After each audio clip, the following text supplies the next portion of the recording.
Some of the major cities located on the Russia-Ukraine border include Belgorod, Russia; Kursk, Russia; Rostov-on-Don, Russia; Luhansk, Ukraine; Donetsk, Ukraine; Kharkiv, Ukraine. There are several other towns and villages located on the border as well.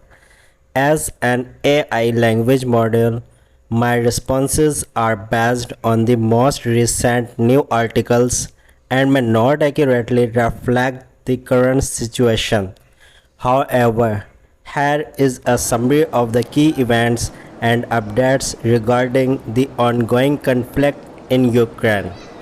On April 26, 2021, Ukraine's President Volodymyr Zelensky urged NATO to speed up its country membership as it faced a growing military buildup from Russia.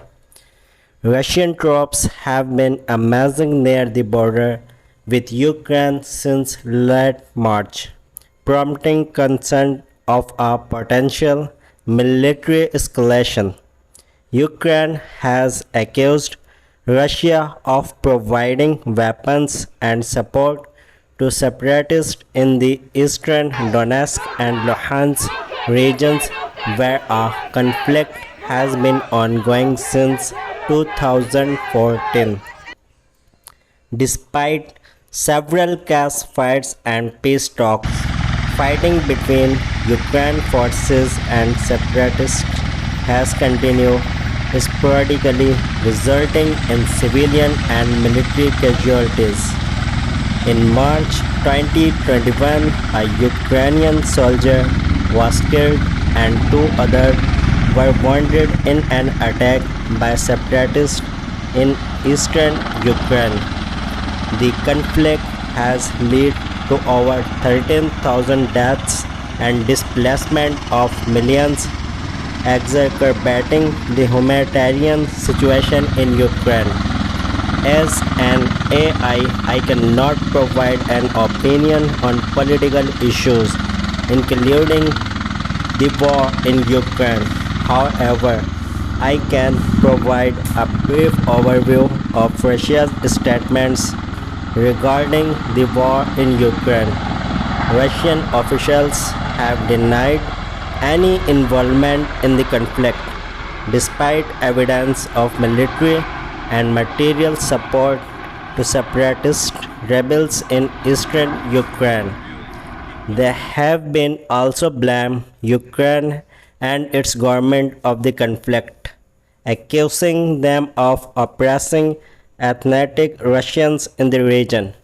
Additionally, Russia has repeatedly called for a peaceful resolution to the conflict through negotiation and political dialogue.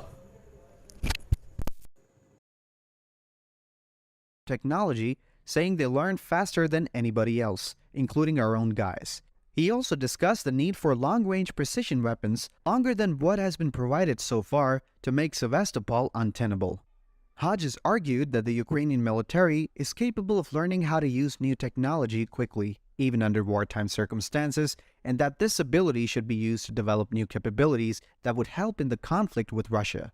However, he emphasized that this kind of training and development should be kept classified and not shared publicly. Hodges believes that negotiations with Russia should start from the premise that they will not live up to any agreement and that compliance protocols should be put in place to ensure that any agreement is followed.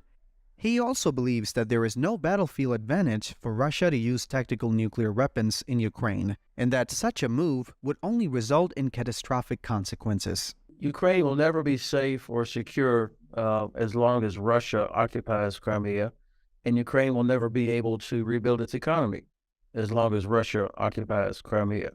And you look at the map, you can see it's only 300 kilometers, compelling compliance protocols in place. So from an economic standpoint, they can dominate the entire Black Sea coast of Ukraine from Crimea. From a security standpoint, Crimea is already a launching pad for Russian drones, for Russian Air Force. It's a significant logistics base. And so if there was a negotiated settlement where Ukraine decided or agreed or was pressed to give up Crimea as part of the negotiation, then the Russians would just wait a couple of years until we lost interest, moved on to something else, and then they would start again. So I think Crimea, for those reasons, is the decisive terrain. Once Ukraine liberates Crimea, then Donbass will follow. The key capability required, in my view, to liberate Crimea is something that would make Crimea untenable for Russian forces, where they just can't stay there. I mean, as you know, Crimea is about the size of the state of Massachusetts. There is nowhere to hide. Every Ukrainian knows where everything is on Crimea, whether it's the Navy base at Sevastopol, the air base at Saki, the large logistics hub at Zhenkoy, and various other Russian military facilities. These are well known.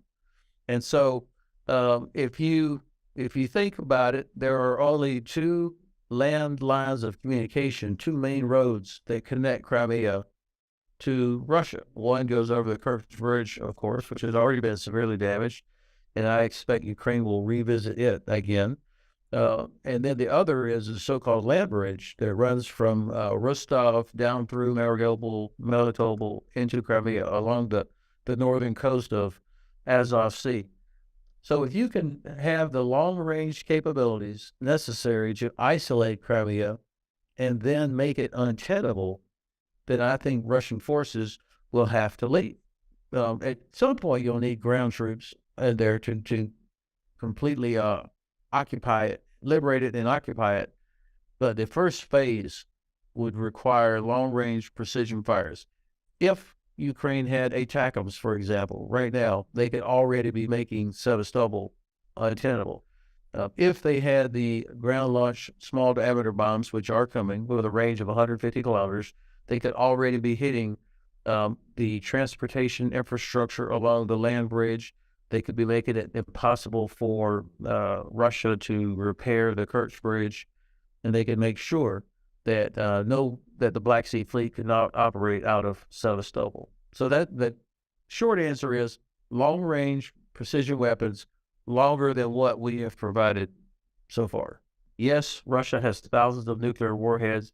Yes, it's clear they do not care about how many innocent people are killed, with what you can see that every day. But there is no battlefield advantage for Russia should they use a nuclear weapon, a tactical nuclear weapon.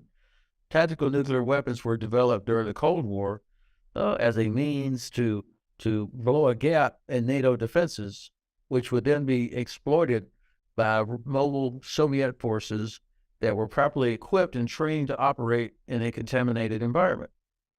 There is no place in Ukraine where you can blow a gap in a defensive line.